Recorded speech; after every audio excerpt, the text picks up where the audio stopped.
Good afternoon. Would like to welcome you all here and thank you for attending this session. We have a lot to cover, so if you don't mind, I'm just going to jump right in. The topic that we're going to talk about today is how to bridge the gap from the concept of data products and how they're actually leveraged throughout the enterprise, and actually how you can go through the implementation for that. And so the first thing I want to talk about a little bit is what these data products are. So if you read up on the concept, you see that data products cover a wide range of things. It could be visualizations, recommendations, AI. But a lot of times those things are dependent on other products such as the actual data itself and APIs. And so those are the kind of things that we're going to focus on in our discussion today, specifically showing how those types of products can support these larger, more architected initiatives. Some characteristics around data products that we're going to try to emphasize or demonstrate here are the idea that they're built for a purpose. They're typically part of an iterative process, right? So typically when you embark on a journey to create a data product, you never get it right the first time. So there's this idea that you have to constantly evolve, those things. They're built or they have a specific value or specific purpose. And that value can extend to how the organization itself can leverage it for, economic goals or whatever, but also the value of these underlying products or how they're actually leveraged throughout the organization, specifically in the use for other products. And those typically need data, right? And so what we're going to try to focus on are those data products that are necessary to be leveraged for the building of other data products. Other things that we hear about and we may have even experienced ourselves are some of the challenges around data products, right? We hear a lot about quality and data quality and governance and these types of things. And hopefully throughout our demonstration or our example today, you can get a feel for how that's addressed with the technology that we're going to talk about later on. Data products, as we all probably know or have even experienced, they have a life cycle. And so the number of data products that you create throughout your organization, each of them is going to have a different life cycle, and they're going to be in different parts of that maturity of that life cycle at different times. So the idea is that you have to have some way of getting your arms around those, particularly when you get into situations where you're building many of those. Right, and so we're going to demonstrate a little bit today as to how the platform that we're showing you allows you to have insight into those data products in different parts of their maturity and their data life cycle. What we're going to focus primarily on today are the build, the compliance. You can get an idea of how you can get your arms around the quality of these data products, but also how to distribute them and assess their usage, right? So I'm going to take a step back here and say that why am I talking about this today, right? And so what we've decided to do is to provide like a simulation or example of a realistic view of what it looks like to be part of an artificial intelligence project where you're actually building data products to support it. And my perspective of where I'm coming from is I recently retired from an organization where we embarked on a 6-year journey where we actually implemented what I'm going to call generative AI. And this was implemented back around 2017, 2018, when a lot of people were just starting out in that field. I worked for a global spice company.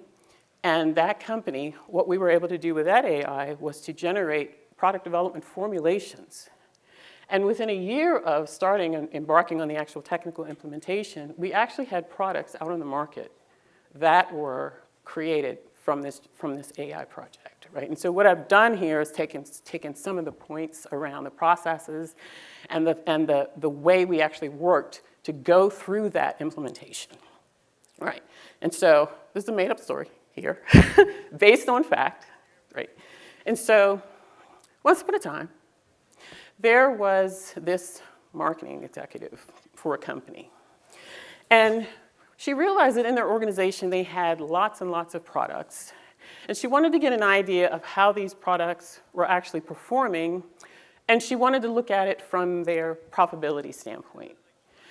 Their company had not done any AI projects before.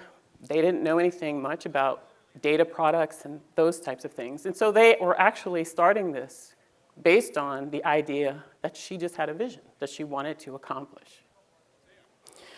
So what we're going to do here is we're going to walk through what the sprint cycles look like for that development. So what she did was she amassed a high-performance team.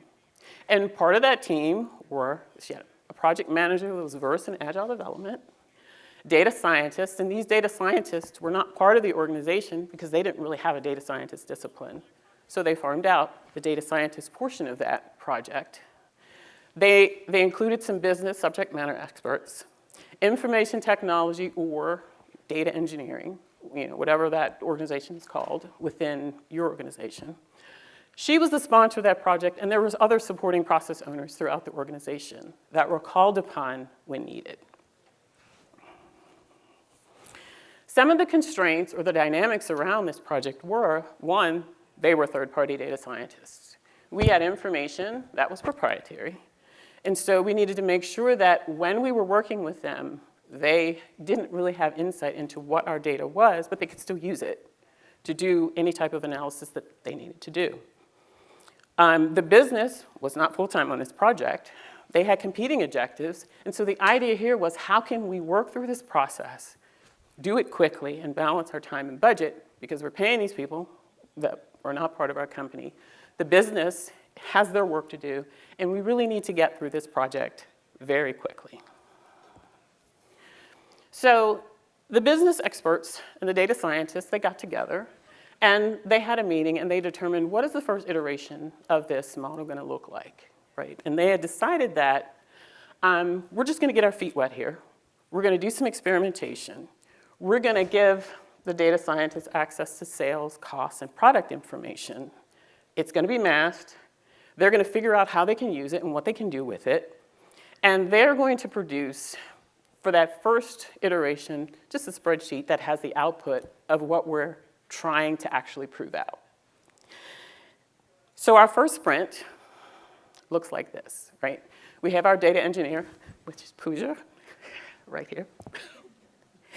And our data engineer for this particular project is responsible for delivering views that have sales, cost, and product information that's masked from our third-party developers.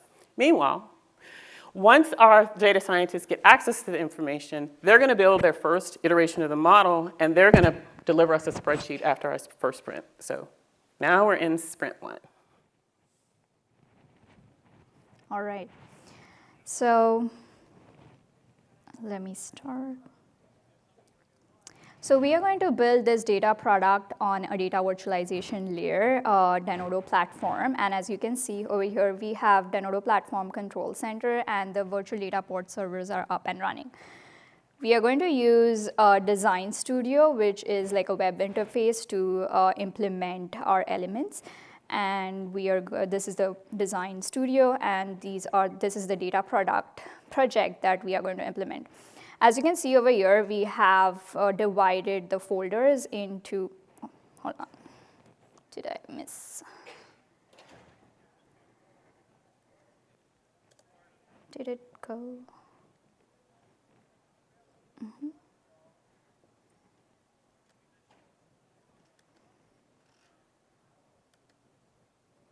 All right. As you can see over here, we have like folders divided for data sources, base views, derived views, and REST API. So the data sources connect into this layer. And then we have the base view, which are like a direct view of the tables.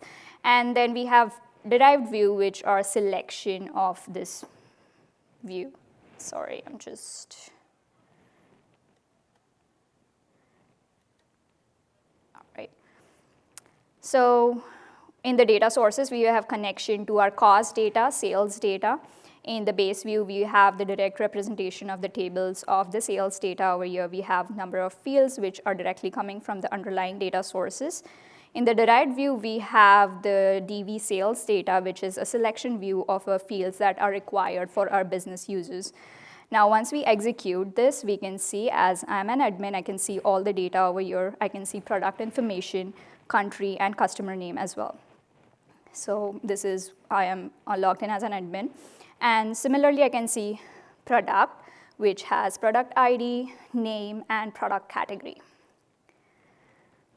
Now, I also have cost data. So it has order ID, product, and the cost of each product over here. So these are the business views, and I would be exposing these views. So now let's see. So over here we have, oh, as soon as I click, it's going in ahead. So let me just get it further. All right. So over here we have two roles, which is like an internal role and an external role. So in the data virtualization layer on the Denodo platform, I'm going to create roles, an external role and an internal role. So the external role is going to be for business users, and internal role is going to be for information technology Denodo users who are going to implement this product. So let's see how to create two roles and then how to assign privileges to them.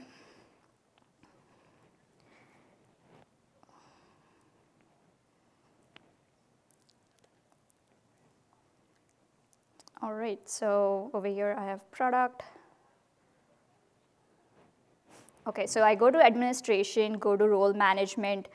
I created an external role, and now I have to give privileges. So I'm only going to give limited privileges to this role. It's going to be connect privileges on the data product database. And then I'm going to go in advance, and I only want my external users to see the DV cost view, DV product view, and the sales view. So this is the, and they are also able to see the REST API over here. For now, we are going to see later how to create REST APIs as well from these views.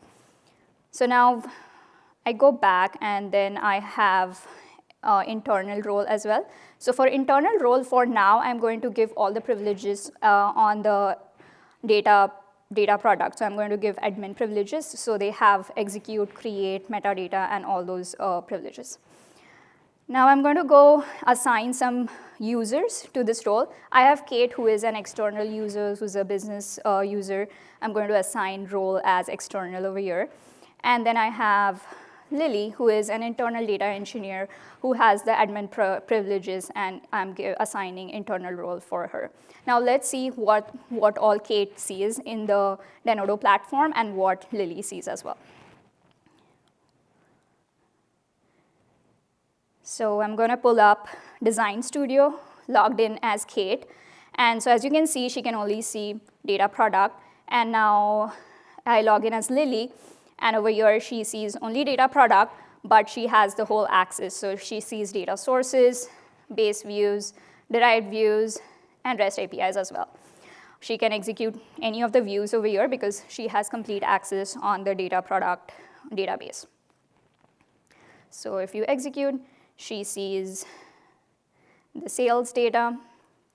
She sees the complete sales data without any masking right now. We are going to see how we mask this data as well, so product and customer data. Now let's go to Kate. So this is Kate's view. As you can see, she cannot see data sources. She cannot see base view. I have derived views. She only sees cost, product, and sales if she executes sales data. So before she executes sales data, I want to also apply that she should not see the direct name of product and customer. So to implement that, I'm going to create a tag and assign it to product and customer name. So I'm going to have a tag and then assign a column for that tagged, for the tag product. So I have product name and product as the product tags. And then I also have created a customer tag where I put in the customer name in that tag. Now I want to mask this data. So I'm going to create a global security policy. I have named it as product policy for products. Then it is named as, and it applies to the external role. So I'm going to select that this policy only applies to external role. I click on OK. It applies to all the views. I can choose different options from there. I have selected all views, and I have applied it to all the database over here. I'm going to mask the column with the tag as product here, and I'm going to use a default masking, which is custom, and then I'm going to use the function hash and hashing the product name over here so that the product name would be hashed for our machine learning applications. So I do that, and similarly, I also have customer policy, which I implement in the similar fashion. It applies to external role, and then it applies to the customer tag that we have created, and similarly, it has the hash function for customer name as well. Now I'm going to apply this for Kate, who is an external user. So the global security has been enabled and applied. Let's go and see what Kate's view is. This is Kate. So if she executes this view, she will see that the product name and the customer name has been masked. So as you can see over here, we have product, which has tag as product, and customer name, which has tag as customer. Once we execute it, we see product, which is hashed, and the values of product and values of customer is hashed for Kate. So this is a very powerful tool to implement global security policies and to mask some data. If you see the product, DV product database view as well, in this, she'll see the product name, which is hashed. So that's our first sprint. Okay, so the sponsor was kind of happy, right? And so, and even the data scientists were like, okay, we got our data in time, so we can actually figure out, we can actually make the 2-week sprint, because the information was able to be supplied to them within a day, right? And so we've done that. They now have access to the data. They delivered the model, and they delivered to us in a format that's a spreadsheet. Keep in mind that further iterations, there's always the ability to actually automate that. And so when you look at the next sprint, where we're actually going to provide access to those predictions that come out, if that was a system that was live, that information would be immediately available, right? And so you can start to think of that things are going to start being continually feeding back and forth. And because it's live, it's immediate, right? So whenever things are generated, that information is going to be available. So the decision on our next sprint was just that. I don't want you to just build a model and then I just get it and I got to wait another month or whatever to get my next model, right? I want to be able to have continuous feeding of information, and I want continuous feedback from my model, right? And so that leads us into the next sprint, where we're now going to make those predictions accessible, not only so that the business SMEs can validate them and assess them. And we're also going to now turn the services that we had as views into REST services so that our data scientists can begin to incorporate them into some automated fashion. And this leads us to sprint 2. All right. So in this sprint, we are going to we are going to first see the product rank, which is like a spreadsheet which comes from data analytics. And then we have product name, rank, and date for this. So this comes from data scientist, and see that the product name is encoded over here. Let's see how we are going to join it with the DV product, which we have. This view has product name and the encoded product. So we are going to have the prediction of each product. We are going to join these views. So first I have taken PV product and joined it with DV product on the product name and encoded product. So once I execute this view, it's going to show me the product ID, product name, its rank, and the product category as well. Now we want to use data catalog for our business users. So I want to add all these views that we have created into data catalog. So it's as simple as just syncing it with the VDP server that we just created all our elements. So it's going to see what are the changes in our VDP servers, going to synchronize it with the data catalog so our business users can just view it in a non-SQL kind of fashion. So we have tags that are here. As you can see, we have cost data, its description, we have tags, We can see the relationship over here, we can query it, and we can also see the data lineage where all this data comes from. Now we are going to publish REST service. So to publish a REST service, we just go to more options, publish, and click on REST service. So over here we have created sales REST service like that. If I go into settings, I have made JSON as a representation. And then we have different types of authentications over here as well. Let's deploy it and then see how we can view the sales data as a REST API in the JSON format.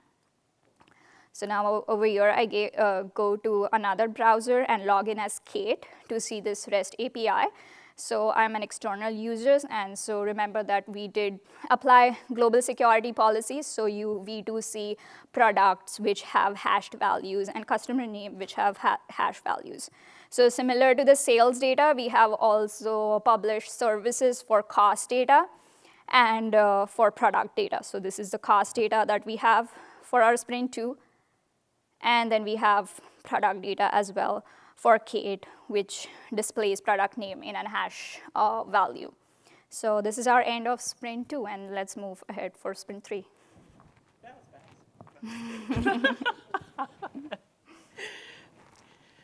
And so at this point, everybody is like, okay, you know what, we're starting to work together really well. We see that we can actually, get data quickly and move through whatever processes we do. So people started getting a little bit more inventive with some of the things that they wanted to see. In some of the discussions with the supporting business users, it was brought to our attention that we mistakenly allowed even some of the internal people to see some information that they weren't allowed to see, right? No worries, right? So basically we can go into this next sprint and we can fix that. Not only can we fix that, it was also brought to our attention that wouldn't it be neat if we could experiment and see that if we could include maybe the business owners along with some of those products that are associated with those categories. Let's just send it out, see if it works for us, see if we can leverage it for an application before we talk about updating our systems, which is a more lengthy process. This means that for this next sprint, we're going to add category owners to some of our product views. We're going to secure those views based on those categories, and we're going to now create a REST service for our predictions so that we can deliver that as a product for downstream consumption. And that leads us to our next sprint. All right. For this sprint, we have data coming from category owner, and we are going to implement that. All right. So we have created a data source called as category owner, where we have all the owners of each product category.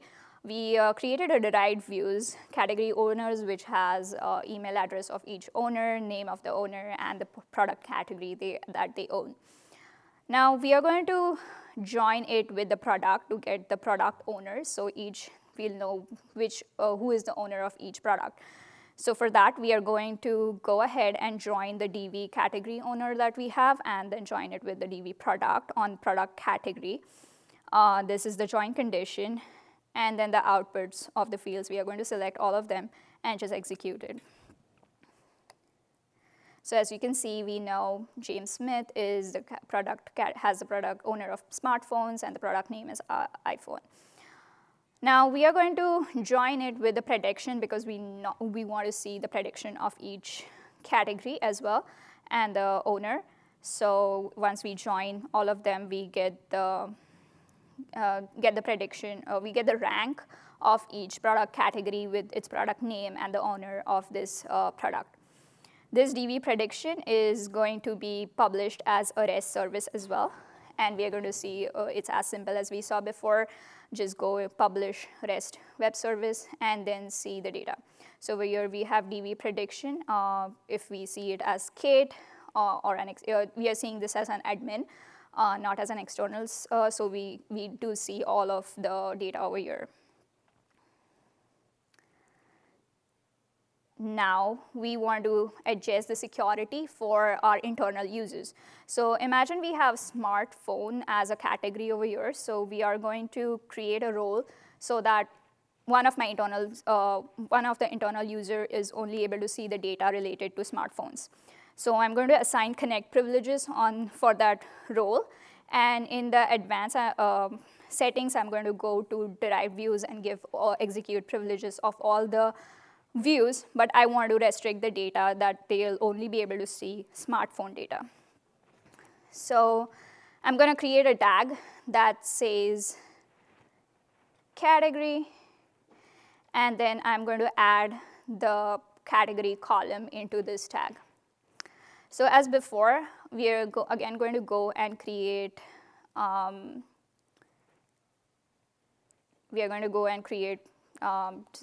in global security, we are going to create a smartphone policy.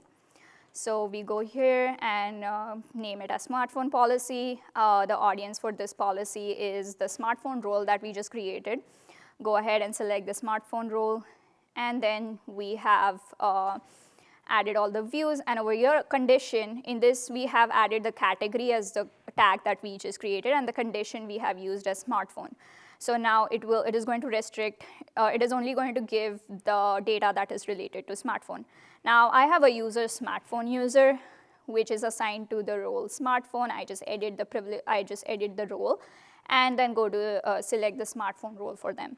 So now my smartphone user has the smartphone role, and the global security policies are applied to them. Now let's see what do they see. So I'm going to go ahead, see this is a smartphone user. I go ahead and go to derived views, try to execute one of the view, DB product. Oh, got logged out, so I'm going to log back in as a smartphone user. And then execute the derived views. So I can see that I can't see data sources, and basically because we restricted the access for the internal user. I go to the DV product, execute it, and then as you can see, I can see only the smartphone users over here. So that's it for my sprint 3, and we move ahead with sprint 4. Right, so our data scientists decided that, you know what, they had some good success with some of the models, that they did create, but they wanted to also see what it was like if they used more data, was more historical. And so the decision was that we would add more data through these services. They would still make the same calls, we would just add more data to it. Another thing that we had for research in an earlier sprint was, how do we now play around with how we can give some insight into our product managers on how they can get better at either marketing plans or competitive analysis. And so what we decided to do was just test out the ChatGPT API to see what kind of information it could now give us for marketing plans associated with those products that were not performing well. So we take the predictions, we get the ones that are the worst performers, and then we take those products and we ask ChatGPT to give us a marketing plan. In some instances, you can ask for competitive analysis or whatever, but we're going to ask it, and we're just going to see what kind of information comes back to give us an idea as to whether it's something we should investigate further. And so this is our fourth and final sprint. All right. So we are going to add historical sales data and integrate with ChatGPT and also see the monitoring. So over here, let's see. Oops. Okay. Right, so for historical sales data, we have created a data source, which is similar to our BV sales data before. And as you can see, we have same fields so that we can union it with the sales data and the historical data. Now we are going to union these historical sales and BV sales data over here, save it, and then execute it. So this is our implementation with the historical view. So as you can see, we can see as I'm logged in as admin, I can see all of the sales data. Now we are going to see the diagnostic monitoring tool, which is a powerful tool for monitoring what is happening in the virtual data port server.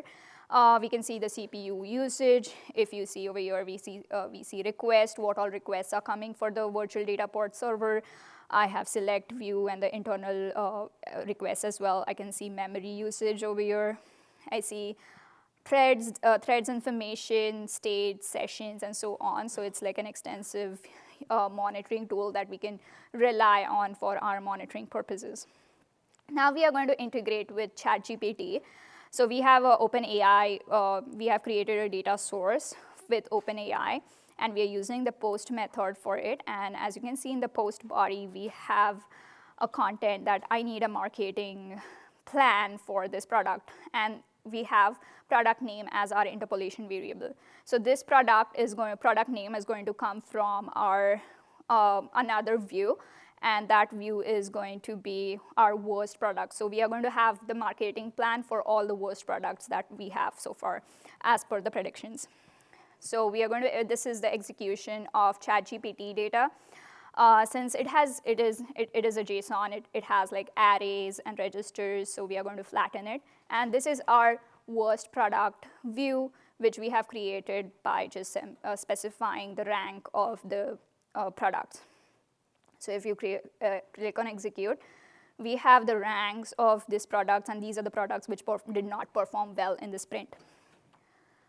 Now we are going to join it with our ChatGPT. We are going to not join it, but use them as interpolation for the ChatGPT data. So once we execute that worst marketing plan content, we'll get responses from ChatGPT that what you should implement for your marketing plan for these products. So as you can see over here, we have all the information from ChatGPT. We have responses that this is the plan you should follow for your products that performed the worst.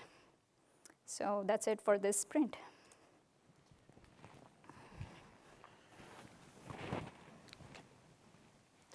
So I want to take a little bit of time to summarize. Right. So, So what we went through here is actually these are actually processes that we actually live through, and in reality, not this particular scenario or data. But some of the things to keep in mind is when you embark on these types of projects, you never know what kind of data you need. You don't even know if you have it most of the times. You may have to vet something that's outside of your organization, and even information that's inside of your organization. And so speed becomes a very, very important factor, right, in order to get through these projects in a timely manner, and also to be able to fail fast so that you can succeed faster, right? And so what we hope we demonstrated here was that you can create data products very quickly, very effectively. You can have insight into all of your data products in one platform. You can assess their usage. You can secure them in a holistic fashion very, very easily using policies and things like that. But some of the things that I think are not technical things, right? So these are things like, how do I support a process that is very iterative and the modes are very, very fast? And so this idea that we are very agile and very flexible and can basically do and access any kind of information anywhere very quickly and provide it so that you can move forward quickly. We also discovered that the more information that we made available throughout our organization, the more creative and innovative our partners became. And this means that small spark from that one project, it just ignited throughout many areas of the organization where people were thinking about, now what can I do? Because I can get access to data very quickly and in a very safe and monitored manner, right? So security people weren't even that, they were big proponents of it because now they had a vehicle whereby they could see what people were doing. They could audit those security. And so governance was a very, very, very good side effect of that. So, I'm hopeful that we demonstrated how data virtualization helps you get there. It addresses the needs, the pace of these types of projects, and hopefully you guys can get a taste for the flexibility that it provides you. The end. Thank you. And so if there are any questions.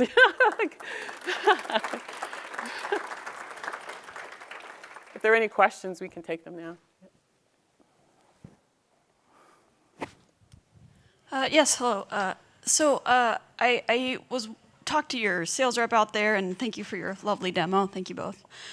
And I'm curious, I noticed when you started using the OpenAI API that the data that you put into it is obviously unhashed, right? So that you can create those marketing plans. And I'm wondering, because the data retention policy with OpenAI, I believe, is that they are going to retain that for 30 days. And they make no disclosures on whether they hash, privatize, or anything. They won't use it to train public models, I know. But with understanding that privacy is such a big part of what's going on here, how are you ensuring data governance with ChatGPT plugins? Right, so first of all, this is an example, right? So I can tell you from experience that in the real project that we worked in, there were a lot of external APIs that we had to vet, right? And so the idea here is to demonstrate that you can do that quickly. Number two, if we even look at ChatGPT, we can do this in a safe environment, so we can at least see whether it's worth vetting. And I believe Microsoft has an API that allows you to actually do similar things with ChatGPT that has more security built around it. But what we tried to demonstrate here is the fact that you're not restrained, right? So if you want to be able to quickly vet something, you can do that. And you can determine whether it's worth the effort to go forward. And this way you fail quickly or you learn quickly and you can move forward. And that's key in these types of endeavors. The project that I was working on, we engaged with a data scientist organization that was very, very expensive, right? And so you can imagine that the longer they're around, obviously the significant cost to that organization, right? So it's a way to vet things quickly.